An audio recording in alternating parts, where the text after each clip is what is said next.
scary night, Halloween origins. It's Halloween, so let's take it back to the main dog. Halloween origins, the origin of Halloween. So, welcome back to BB Kingdom. Today we're looking at the origins behind Halloween.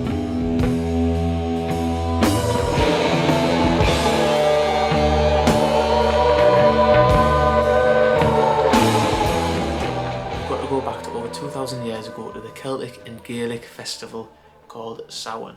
Now this is where they'd say thank you to all the fairies and land spirits for the crops, for the harvest. So this would take place on October 31st. And also with the Celtic and Gaelics, they only had 2 seasons, each 6 months. So their second season would start 31st of October. So they were getting ready for the long dark winter, which went all the way up to 31st of April. So they'd be saying thanks. They'd dress up as monsters and other animals because they believed that the fairies walked amongst them. There was no they came on this night. They were always there, these fairies and land spirits. So they'd dress up to say that they don't want to be like kidnapped by them because some of them could be pretty nasty. So they'd say thank you for what they've given them, which was the harvest. And it'll also allow them to maybe be less harsh on them during the long dark winter months. They'd also have a big feast, set bonfires and sacrifice animals and stuff. Like I said, that's what they'd sacrifice, like animals. For people who don't know, the Celtics and the Gaelics were people from Scotland, Ireland and Isle of Man. And in 43 AD, the Roman Empire had a huge chunk of that land. So then this is where the Celtic and Gaelic beliefs of Samhain started to slowly bleed in to the Roman Empire's beliefs. For example, the Romans celebrated something called Férilia, which would be the passing of the dead. This was also in late October.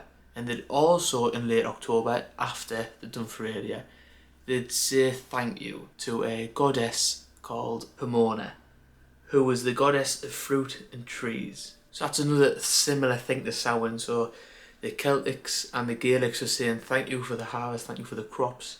And the Romans would say thank you for the fruits and the trees that you've supplied for us over the summer. And now we're getting ready for winter and the harsher months. So we just want to say thank you and that you are appreciated in what you've done. So 43 AD, they're starting to merge together now. Samhain and Roman Empire are doing a few festivals on the same time, so they're starting to bleed into each other.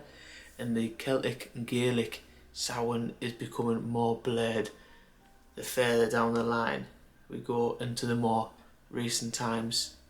So the next part would be Christianity and their impact on Halloween. So the 7th century now, 1600s, the Catholic Church decided let's have an All Saints Day on November 1st. That would be a day where you'd say thank you and pay homage to all saints. So you've got like St. George, St. Patrick, St. Nick, the big man, and all that kind of stuff. So that would be on November 1st. The day after, November 2nd, would be All Souls Day. You'd say thank you and you'd show respects to the dead who've passed on. So Samhain, as we know, 31st of October, All Saints Day, 1st of November.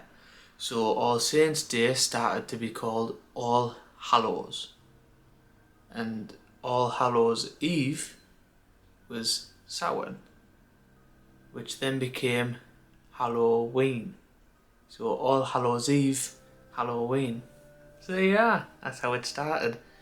But there's more. So as it kept on going, the original Samhain started to like get a bit tamer and tamer and tamer and wasn't what it used to be many moons ago before Christ. So in 1740 and 1741 there was a famine, a huge potato famine in Ireland. So a lot of the English people, because this is what we used to do, we shipped them over to America and said you go over there, you plant your tatties because you do it mint, and we'll just let you roam free, build your house and that, as long as you do the tatty picking. So the Irish were just like, right, we've got nowhere else because we're currently in a famine, so it's either we do that or we stay here and starve. So, over they go to America. This is in 1740 and 1741. As they head over there, they are obviously with a load of other immigrants who also celebrate certain types of holidays. So, in America, it started to be blended into something which we all see and know as now is Halloween. Getting dressed up and going trick-or-treating, doing jack-o'-lanterns outside our houses, and it became something that all religions could kind of get behind. So that is the main origin of Halloween. I could go into more detail about Samhain and Christianity's effect on Gaelic and Celtic religion. However, I will do that in another video because this will be a very long video. However, I've also got a few more bits I'd like to talk about origins. The main one for me, which I found very interesting, was the jack-o'-lanterns, the lights in the pumpkins. So there's an Irish myth that said there was a man called Stingy Jack who went for a pint with the devil. And he tricked the devil in turning the devil into a coin. So they went for a few pints. Stingy Jack, as the name suggests, I'm not paying for these, like, devil, do you mind getting them? The devil's like, I've got no money. Oh, turn yourself into a coin. We'll pay for that. Job done. But Jack put the devil into his pocket next to a silver cross, meaning that the devil couldn't turn back to his actual self due to being next to a silver cross.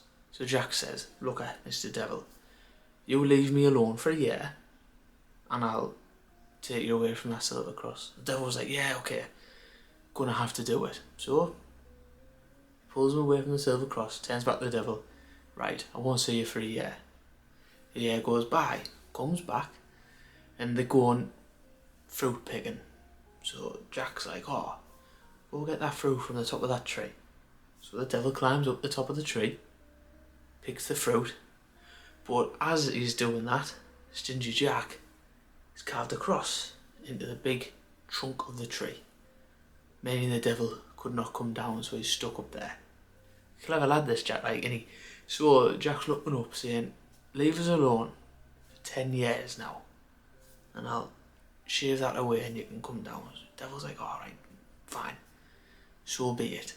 So shaves it, devil comes down. However, in those 10 years, Stingy Jack passes away, and seeing as though he was nasty and stingy and mischievous, God was like, nah, you're not coming in here, you're not coming to heaven. And the devil was like, you're not getting in hell either. So he was given a piece of coal and a turnip, and he was put the coal in the turnip. He was let loose to walk among us, only guided by this turnip.